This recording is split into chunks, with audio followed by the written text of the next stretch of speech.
Hello everyone, my name is Kefka14. I am a speedrunner of a variety of Nintendo 64 games. This particular Nintendo 64 game is Shadowgate 64, Trials of the Four Towers. This is going to be a tutorial for the any percent category. Starting off, if you start a new game, you'll notice that you do need a controller pack to save your game, and if you don't have enough spaces, the game will give you a prompt. Now, in terms of speed, we're not going to be saving at all, but there's nothing wrong with making some safety saves throughout this run, which I definitely recommend as a beginner. So I do recommend having some available space on your controller pack if you're playing on console. If you're playing on emulator, it's sort of a non-issue. Speaking of, though, let's go over some rules. Emulator is allowed. EverDrive is allowed, which is what I'm playing on. Specifically, I'm playing on EverDrive version 2.5. And any region of the actual cartridge itself is also allowed. There are some speed differences, but there's not a lot of documentation for this game, so it's sort of up in the air as to what version is technically the fastest. I do have some experience with the Japanese version, and I'm pretty sure that it's a tiny bit slower than the English or US release. With that, let's go ahead and get right into it. You can press start to skip this prompt. You'll get a couple of game logos, like so. And then here's our title screen. So, from here, you can select your language, and you have the options of English or Spanish in the US release of the game, and probably the PAL release as well. I'm not entirely sure. I'm not sure if English or Spanish is faster, but for the sake of this tutorial and my native language, and because the world record is in this language, we're going to be playing in English. So to start your run, simply select Start, and then New Game. However, if you don't have any available space on your controller pack, you'll get an extra prompt telling you that you can't save your game, which will lose you some time.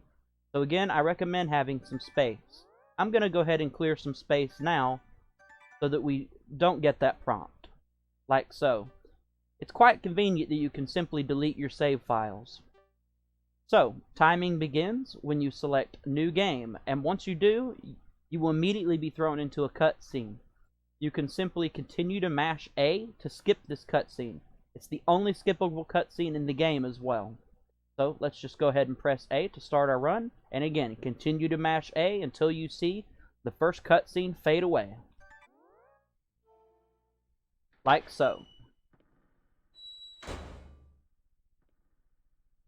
So here, we can see a brief cutscene play where our main character is being carried by the dungeon keeper to be thrown into a dungeon cell. And our main character, his name is Dale, or the Halfling, as he's sometimes also called.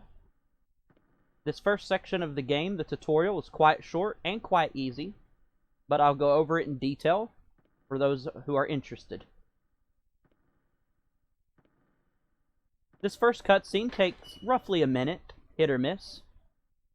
And once the game begins, we'll be talking to a few characters and collecting items. For those of you who are unaware of what kind of game this is, it's very similar to old point-and-click adventure games, except there's no pointing and clicking. It's from a first-person perspective, and you simply walk up to and examine objects to solve various puzzles. So starting the game off here, we get a single text box where a character looks around and says that there's, got to be a way to get out of this dungeon, and there is. We'll be getting to that shortly. So starting off, let's talk about controls just a little. This game has classic first-person shooter controls, much like a lot of Nintendo 64 games such as GoldenEye, Perfect Dark, and so on. So you move with your C buttons. Unfortunately, there are no diagonal movements, meaning you can't do up C and right C to move diagonally upright, for example. You can only do your 4 cardinal directions. So that's forwards, backwards, left, and right. Now, it's worth mentioning that moving forward is faster than the others. So if you're trying to move towards a goal, unless it's very close to you, it's always going to be recommended to try and move forward. This being said, you can turn your camera with the regular analog stick to look around. Unfortunately, the controls are inverted, meaning up is down and down is up, but left and right are the same. You can go into your menu to change this as well by changing from flight to original. That will cost some time, but starting off, if that's something that you want to do, it's certainly something that can be done. So starting off the run, we can look around here. We are in a dungeon cell.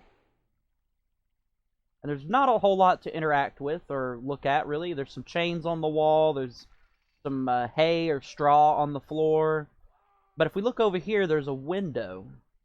But first, let's examine this door and see if we can simply leave. As you can see, it's locked. So, starting off, the very first thing we're going to want to do is interact with this man here in this prison cell. So you'll simply want to walk over to the prison cell as quickly as you can and press A. It says the man appears asleep. Shall we disturb him? You want to select yes. So I'm going to be mashing A to get through these text boxes. But this man is a magician or sorcerer named Agar. He's a very important character in the run. We're going to be coming back quite a bit later in the game to free him. If you notice, though, the dungeon keeper came and brought us some food. That's going to be very important in just a moment. So again, we're still in a bit of a scripted text sequence here. So for text boxes, you want to just mash A more or less as quickly as possible to get through them as quick as possible. After the whole text sequence is done, you'll notice the camera zoomed back. We now have control of Dale again. If you look to the right and down at the ground, you can see the food that the dungeon keeper brought us. We're going to want to go over and examine this food, because it looks like the meat of some kind of beast. Do you want to eat it? Select yes. Once we've eaten the meat, it leaves behind a bone, if you notice. You're going to want to examine that bone. And we're going to say yes to take the bone. And this is our first item, which we'll be using in just a few seconds to solve a puzzle. From here, we can use this bone to escape our prison cell. If you look around, you'll see some straw on the ground. Go towards the straw, look at it, and examine it. It says the floor around the straw is damp. Do you want to move the straw aside? Select yes.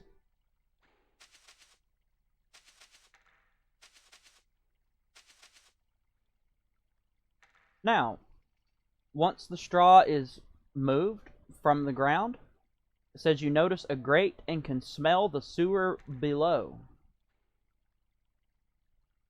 Your nose crinkles at the smell. You wonder where this might lead. Shall we open the lid? Now, naturally you'll want to select yes, but actually the fastest option here is to select no. If you select yes, this is what happens. You try to pry it open, and you simply can't. So, it's faster there to select no, so that you don't get that additional text box. From here, we're going to actually use our bone. You want to make sure that the grate is on screen. Anytime you're trying to solve a puzzle, collect an object, or interact with an object, you want to make sure that you have as much of the object in the center of your screen as possible, and you're close enough to interact. To enter your item menu, simply press B. From here, we can see all of our items. Currently, we've only collected the bone. We're going to press A to select the bone. This will give us a very short scripted cutscene where we pry open the grate with the bone, and then we can escape. It says the cover open. You can see the dark waters of the sewer below you. To enter the sewers, simply walk forward while looking at the sewers. Like so. You want to make sure it's on screen and walk forward towards it. You'll notice the camera zoom in as we descend down into the sewers. Once we get down here, Dale will look around and you will get one text box. It says, you shake the putrid water from your clothes as you look around the dank sewers. From here, we need to escape the sewers, and there's a couple of ways that we can go about this. And by couple, I mean only one, unfortunately. If you look directly to your right, you'll see some iron bars on a grate. we're going to want to walk up to these bars and examine this center bar. Because the iron bars are quite rusty, do you want to try and pry one loose? Select yes. And naturally, we do. So now we've collected an iron bar, which we'll be using very, very shortly. From here, turn to your left slightly and go forward. You'll notice that we could keep going, but there's actually an entryway to our right. We're going to enter that. Then we come into a very small room, like so. The only thing we can do here is go through this door to our right, so go on through. Coming forward, you'll see this column, and you can see water all around you. Now, this water, if you walk into it, Dale will fall, and unfortunately, you'll get a game over.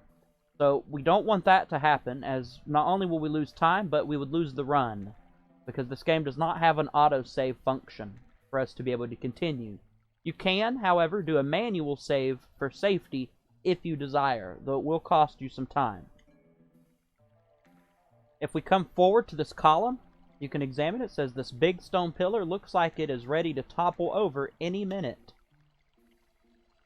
What we need to do is press B to enter our item menu and select the iron bar.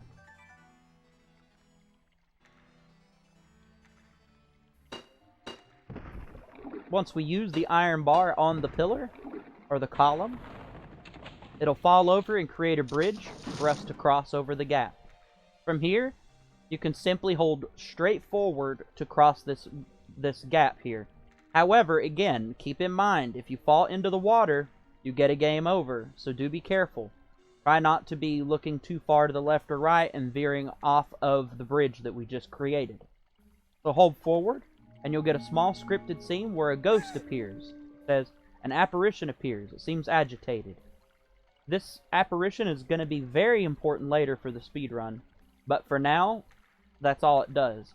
But notice how it panned our camera right, and once this small scripted scene is over, we're still looking to the right. If we simply hold forward from this position, we're going to go straight into the water and get a game over. So you're going to want to hold left slightly to line yourself back up to the bridge. And, you know, try to get it as centered as you can. As quickly as you can. The angle is a little generous, but I wouldn't be too risky with it.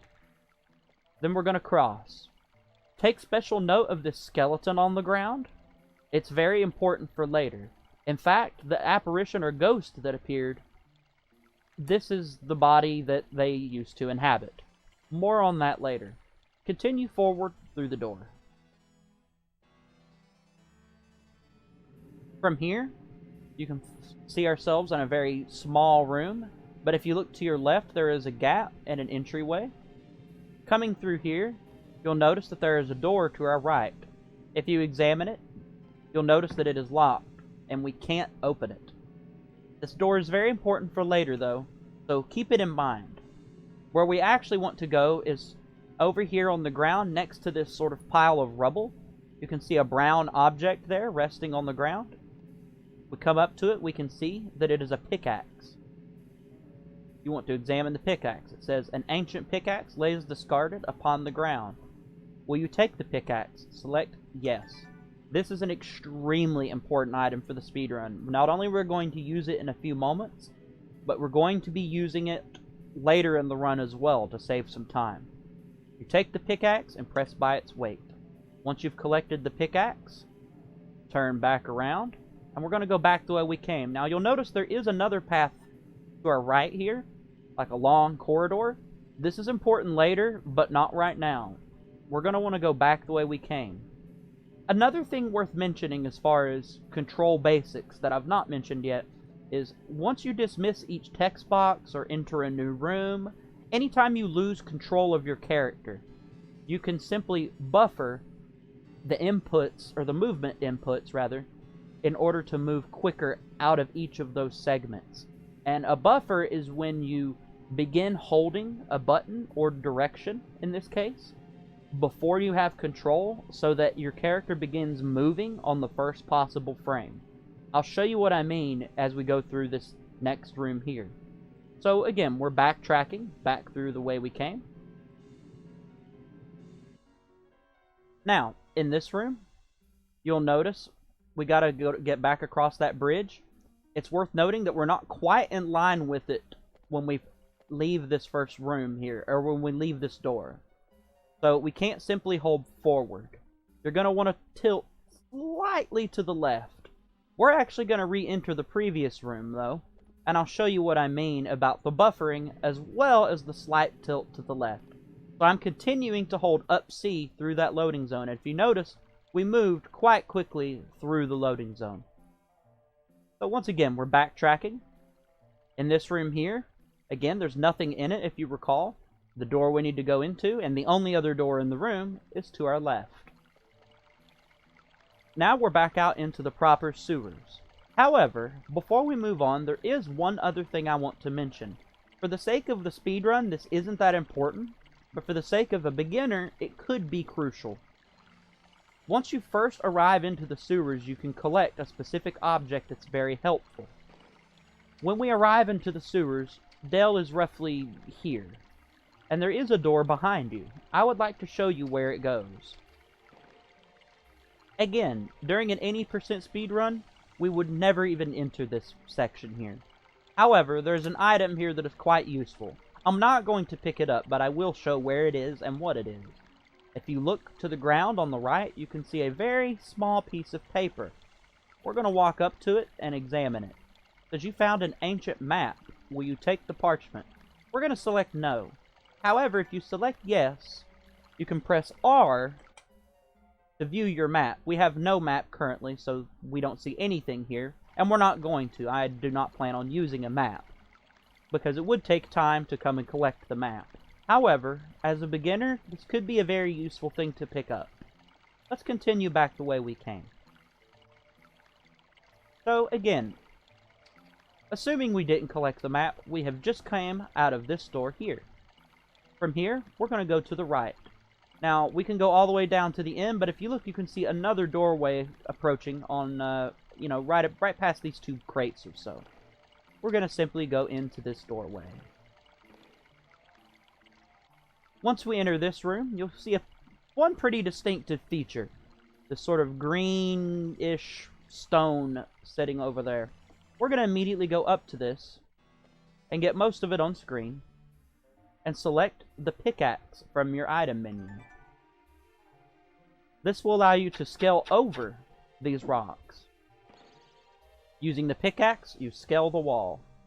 And we're actually very close to leaving the sewers. Looking around on the other side of this wall, there's not really anything in front of us.